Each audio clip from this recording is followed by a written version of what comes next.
Hello and praise the Lord. आप सबों को जय मसीह की। आई होप आप सब प्रभु यीशु मसीह में आनंदित होंगे, खुश होंगे और हर एक प्रभु हर एक जन को आशीष दे। और आज मैं बात करने वाली हूँ उत्पत्ति बाइबल में से जो फर्स्ट चैप्टर है जेनेसिस का, उसमें से मैं पढ़ूँगी आपके सामने और किस तरह से उसमें लिखा हुआ है बाइबल की स्टार्टिंग में कि सृष्टि की रचना जो है वो कैसे हुई है। इसमें लिखा हुआ है पहले चैप्टर में कि आदि में परमेश्वर ने आकाश और पृथ्वी की सृष्टि की और पृथ्वी बेडौल और सुनसान पड़ी थी और गहरे जल के ऊपर अंधियारा था और तथा परमेश्वर का आत्मा जल के ऊपर मंडलाता था।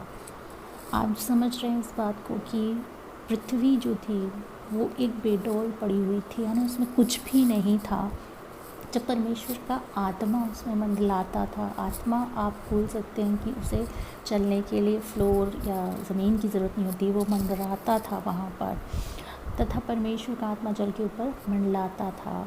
यानी पृथ्वी में ये सब मानते हैं कि आज भी 70% आउट ऑफ 100 पृथ्वी में वाटर है। तो उस समय तो और भी ज़्यादा पृथ्वी पानी में थी। तो परमेश्वर ने कहा उजियाला हो, तो उजियाला हो गया। और परमेश्वर ने उजियाले को देखा कि अच्छा है और परमेश्वर ने उजियाले को अंधियारे से अलग किया। तो उजियाला और अंधियारा ये डे 1 का डिस्क्रिप्शन है। जब यीशु मसीह ने पृथ्वी की रचना को बनाना चालू किया तो उन्होंने सबसे पहले क्या किया है, सबसे पहले जब रचना करी है तो पृथ्वी पूरी अंधेरे में डूबी हुई थी।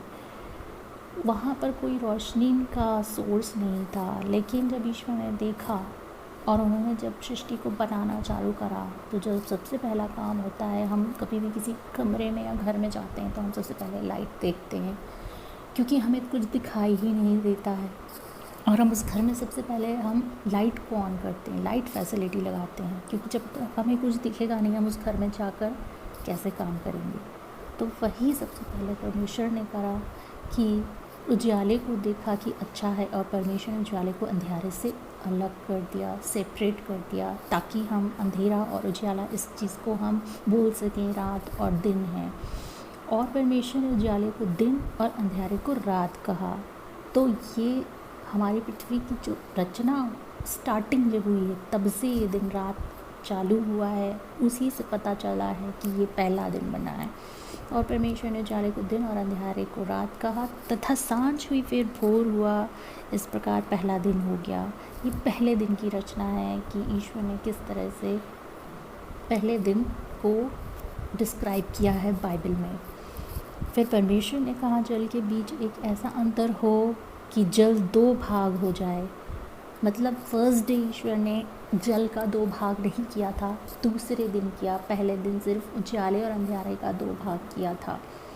अब जब सुबह हो गई तब फिर परमेश्वर अपने काम पे लग गए, दूसरा दिन बनाया और उस दिन परमेश्वर ने जल के बीच एक ऐसा अंतर किया कि जल 2 भाग हो गया। तब परमेश्वर ने एक अंतर करके उसके बीच के जल और उसके ऊपर के जल को अलग अलग किया।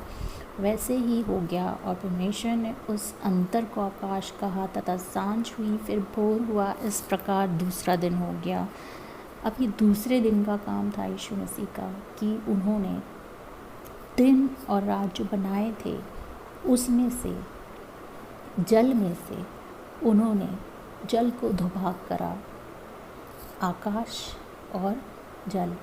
यानी कि आकाश भी नहीं बना था पहले दिन, ये दूसरे दिन बना है कि जो जल है वो 2 भाग हो गया। जल हमें कैसे दिखता है, मतलब उस समय तो पूरा ही जल से बना हुआ था, कुछ 2 भाग नहीं था पहले दिन। उन्होंने इसको किया है तब परमेश्वर ने अंतर करके उसके बीच जल और उसके ऊपर का जल, यानी ऊपर का जल मीन्स वो आकाश हो गया, वो आकाश में तब्दील हो गया और इस प्रकार दूसरा दिन हो गया।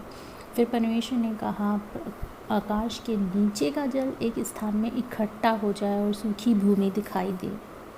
यानी कि उस समय सूखी भूमि नहीं थी, पृथ्वी पूरी तरह पानी से भरी हुई थी। और पृथ्वी पर जब दिखने लगा वो सूखी भूमि तो वो सूखी भूमि ही पृथ्वी कहलाई। और वैसा ही हो गया। परमेश्वर ने सूखी भूमि को पृथ्वी कहा तथा जो जल इकट्ठा हुआ उसको उसने समुद्र कहा। और परमेश्वर ने देखा कि अच्छा है। फिर परमेश्वर ने कहा पृथ्वी से हरी घास तथा बीजे वाले छोटे छोटे पेड़ और फलदायी वृक्ष भी जिनके बीज उनमें से एक एक ही जाति के अनुसार होते हैं पृथ्वी पर उगे, और वैसा ही हो गया। आप देख सकते हैं कितनी बारीकी से ईश्वर ने रचना की है, जिसके बारे में शायद हम कभी रचना कर ही नहीं सकते थे। इतना कुछ ईश्वर ने हमें करके दिया है। आज हम उससे और ज़्यादा प्रोग्रेस कर रहे हैं। कुछ जो प्रोग्रेस हो रही है वो अच्छी हो रही है, और कुछ जो हो रही है वो गलत तरीके से हो रही है, लेकिन जो ईश्वर ने किया था वो तरीका किसी के पास आज भी नहीं है।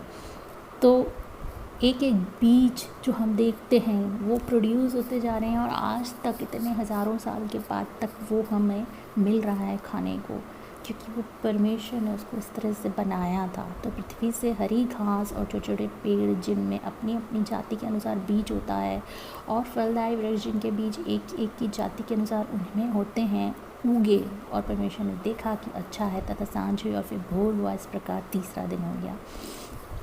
तो ये तीसरे दिन तक का आज का हम वचन पढ़ रहे हैं। इस वचन में जो लिखा है वो हमने देखा, और इस वचन में बहुत क्लियरली लिखा हुआ है बाइबल में कि किस तरह से परमेश्वर ने सृष्टि की रचना की है। बाइबल को जब हम खोलते हैं स्टार्टिंग में हमें ये मिलता है, जिनके पास बाइबल नहीं है वो किसी भी तरह ऑनलाइन बाइबल डाउनलोड कर सकते हैं, पढ़ सकते हैं कि परमेश्वर ने सृष्टि की रचना, जिन लोगों को जानने की इच्छा है कैसे हुई होगी, वो पूरी स्टार्टिंग से इसमें है, और बहुत कुछ है आगे।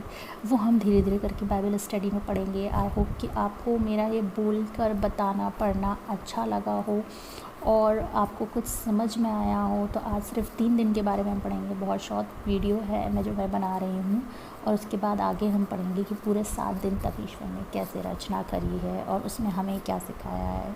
तो परमेश्वर इस वचन के पढ़े और सुने जाने पर आशीष दे, और मैं इस वचन को ईश्वर पिता के नाम से मांग लेती हूँ। आप सब भी इसको पढ़ें और सुने, और इसमें जो भी आप डिस्कस करना चाहते हैं मेरे साथ डिस्कस करें। और आज के लिए बस इतना ही। जय मसीह।